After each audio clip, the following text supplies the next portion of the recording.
Alors, Otep,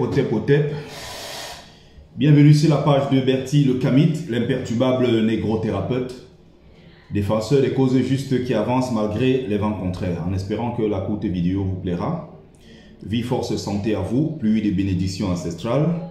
Bienvenue sur la page de Mumbeso Mbungon, porteur du message des ancêtres, propagateur du savoir ancestral. Bienvenue sur la page de votre frère, partagez et envoyez, n'est-ce pas, le maximum de likes, partagez massivement cette courte vidéo. Je vais aborder ici une question cruciale, n'est-ce pas, en pays bamileke. Je suis revenu dessus à plusieurs reprises, mais je ne me lasserai jamais de porter cette cause-là et de parler de ce problème de division entre les bamileke. C'est un problème très sérieux, mais alors très sérieux. Donc je vais insister, permettez que j'insiste là-dessus. Alors, voilà un peuple divisé déjà entre Bamoun, anglophones, francophones, et qui ne prend pas conscience qu'à un certain moment, il faut revenir sur soi-même et prendre la décision qu'il faut. Et ici encore, ce rôle-là incombe aux intellectuels bamileke ou Grassfield en général. Mais j'ai l'impression que beaucoup ne se rendent pas compte du problème. En fait, ils prennent le problème très à la légère. Vous avez les gens, un peuple qui est divisé entre bamileke anglophone et bamileke francophone. La grande majorité de notre peuple est en zone anglophone. Vous avez les bamileke eux-mêmes qui stigmatisent, qui marginalisent, qui discriminent leurs propres frères parce qu'ils sont anglophones, qui ne comprennent pas le fond même du problème. Vous avez des intellectuels bamileke qui, au lieu de jouer leur rôle, participent à la division de notre peuple. C'est en train de nous coûter cher. Ça va coûter encore plus cher dans le futur. Ça coûtera très cher au peuple bamileke, cette habitude de vouloir tout diviser. Voilà la plus petite région du Cameroun. 14 000 km². On a sur les 14 000 km², 7 500 qui est en pays Bamoun. Donc si on prend le peuple bamileke, du moins bamileke francophone tel que nous connaissons, il nous reste 6 500 km². Sur les 6 500 km², tu as 350 villages carrément. Du jamais vu. Même en Afrique, c'est une exception. Avec le Nigeria et quelques d'autres. Mais c'est incroyable. Sur un petit espace, je crois qu'il n'y a pas ça en Afrique. 350 villages. Chacun veut être chef de quelque chose. Chacun veut être chef quelque part. Chacun veut contrôler un territoire. Et dans 350 villages, chacun est chef quelque part. C'est-à-dire que vous allez, il y a des villages à l'ouest qui font 3,5 km. Carré. Vous pouvez traverser le village en 20 minutes. Mais il y a quand même un chef là-bas. Il y a des sous-chefferies. Il y a des notables. Il y a toute une organisation traditionnelle. Qui est d'ailleurs très faible, fragile, fragilisée. Mais non, on persiste dans la bêtise. Aujourd'hui, ce ne sont plus seulement des villages. Maintenant, les gens se divisent. On prend le cas simplement en diaspora. Vous allez aller dans les communautés Bafang. Vous allez voir que non, les Bafang entre eux se sont divisés en villages, ils se sont subdivisés. Si tu vas chez les Bapunchendale, tu vas voir, non, le Bapunchendale va te dire non. Entre nous encore, il y a des divisions selon les quartiers. Vous allez voir les Bamedjou, par exemple, de France. Ils vont te dire que non, la grande réunion des Bamedjou, tu te poses des questions, mais ça n'existe plus. Maintenant, ils se sont divisés en quartiers à Bamedjou. Ça veut dire que la grande entité qui était Bamedjou, qui réunissait tous les Bamedjou, finalement n'existe presque plus. Maintenant, il y a les Baboum. Maintenant, il y a les Bakang. Il y a les Balatit. Il y a les bas ceci, les bas cela. On se divise par quartier pour fragiliser le grand ensemble, alors qu'il faut travailler ensemble pour être encore plus fort. Ça va coûter très cher au bamileke, cet esprit égoïste. Cet esprit très matérialiste, où chacun veut gagner quelque chose. Chacun veut se demander à chaque fois qu'est-ce que j'y gagne avant de s'investir. Ça va coûter très cher à notre peuple. Parmi tous ces chefs traditionnels, qui peut parler?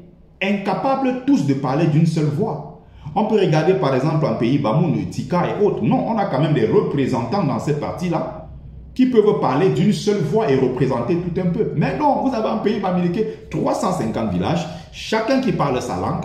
Les gens sont soi-disant, on dit bamileke, ok. Tu mets un bamileke, un bafang, tu mets avec le Bouddha, ils ne se comprennent pas. Tu prends le Bandjounais, tu le mets avec le Banganté, ils ne se comprennent pas. Tu prends le Bouddha, tu le mets avec le... Ils ne se comprennent pas. Chacun est chef chez lui.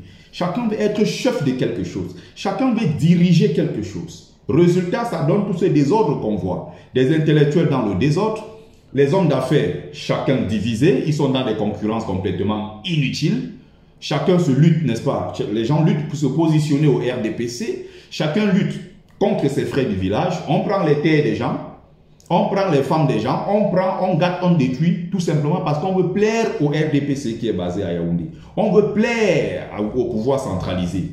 On est capable de tout détruire. On lutte pour être sénateur. On lutte pour être député. On lutte pour tous les postes à Yaoundé tout en détruisant son peuple. Tandis aujourd'hui, les Bamileke parlaient de la question du génocide. Ils sont incapables. Qui va prendre la parole? Qui va passer devant parler? On a même transformé une affaire de génocide Bamileke en génocide camerounais. On n'a pas génocidé le Cameroun. On a génocidé un peuple du Cameroun. Mais parler en une seule voix, les Bamileke en sont incapables. Chacun est dans la lutte pour le positionnement. On lutte pour avoir son argent. C'est des questions cruciales comme ça qui sont incapables d'aborder. Les hommes d'affaires, chacun se bagarre pour son gain. Je viens de prendre des exemples simples. Des villages qui sont encore en train de se diviser aujourd'hui. On a dit, ok, on se cotise, on va construire par exemple les toilettes publiques dans tel village Bamileke. Les gens se font la guerre parce que non, on doit construire ça dans mon quartier. L'autre dit, on doit construire dans ton quartier. Mais les toilettes publiques, ça doit être au cœur de la ville parce que le centre de la ville, c'est là où il y a le marché, c'est là où tout le monde vient. Mais non, il y a des gens qui sont prêts à tout casser pour qu'on vienne faire ça dans leur village, dans leur quartier, au village, même si ce quartier-là n'a que 2 personnes ou 4, 5 habitants. Voilà cette mentalité qu'il faut complètement détruire chez le Bamileke. On voit ici en diaspora comment les réunions sont en train de s'effriter. On voit comment ça se dissout, ça se détruit tous les jours. Prenons le grand Nanchema, le roi Jean Ramos Okunjo. Voilà par exemple quelqu'un qui pouvait parler au nom du peuple Bamileke, mais non, il y a quelqu'un qui sort d'un village perdu quelque part, qui fait à peine 2 km², qui va te dire non, il est roi des Bamedjou là-bas. Moi, je suis roi de mes gens ici. Vous voyez comment on est faible, comment on est divisé. Et le Bamileke le payera. Tôt ou tard, continuer de faire semblant, comme si c'était une histoire de... Donc, on a continué à marginaliser, à discriminer, et on est tombé dans ce piège-là en se fragilisant davantage. Ce que les gens disent de nous, bah, on en tient compte. On fait tout pour se défaire de cette image-là, mais au fond, les gens disent toujours que non, MSC, c'est un parti de Bamileke. Vous allez faire tous les efforts possibles, mettez tous les villages possibles dans le directoire, on vous taxe toujours de Bamileke. Dès qu'il y a moindre chose, la base, c'est les Bamileke. Moindre chose, ah, quand tu dois parler à ses frères du village. C'est comme ça qu'on se recule. On recule. On fait toujours des choses parce qu'on veut plaire aux gens. Vous voyez, Brigade Anti-Sardina, quand il veut prendre le leadership, se tenir devant et prendre la parole et avancer, non. On fait la guerre entre Bamileke pour pousser un homme Bamileke à prendre les devants et le soutenir. Et le Bamileke qui tenterait de s'aventurer, non, il est combattu. Mais entre-temps, vous savez, là où les Bamileke font la guerre pour se placer à la trésorerie, c'est-à-dire là où il y a l'argent. C'est là où ils s'entretuent parce que chacun veut être trésorier. Ils sont là où il y a l'argent. Mais là où il faut lutter, prendre le leadership et mener la lutte, ils ne sont pas là. Ils sont derrière. On est tout en train de guetter là où il y a quelques graines, quelques miettes à ramasser. N'est-ce pas? Les gens ne se posent pas des questions sérieuses. Voilà l'espace de terre. 6500 km à peine, reclus comme ça, une petite zone comme ça. Ils ne se posent pas de vraies questions. Voilà le récent Bami Pawa qui a bien commencé. Première année, on a vu Bami Pawa, c'était beau, magnifique. Deuxième année, c'était beau, magnifique. Maintenant, qu'est-ce qui s'est encore passé? Division. On parle de Bami Pawa, maintenant Bami Pawa solidaire, il y a 2 Bami Pawa. Dans le même mois, il y a un qui va organiser sa part le 6, il y a un autre qui va organiser sa part le 20. Dans le même mois, on aura 2 Bami Pawa. Ça veut dire que quelqu'un va partir de New York, il va venir dans le Bami Pawa.